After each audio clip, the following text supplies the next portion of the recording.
Hello mga kadaldal, maayong udto sa inyong tanan.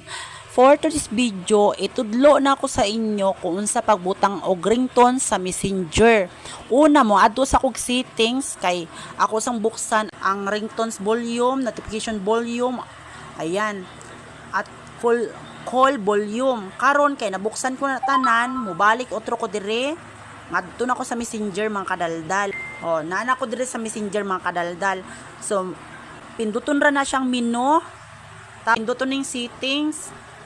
Oh, pagka pindot, pangitaon diri ang notification and sound. Oh, nana ko diri sa notification and sound. Pangitaon ko ni siyang notification preferences. Ayan. Pinduton ra ng ringtones. Example pa na siya, 'di ba? Mao na tunog sa Messenger.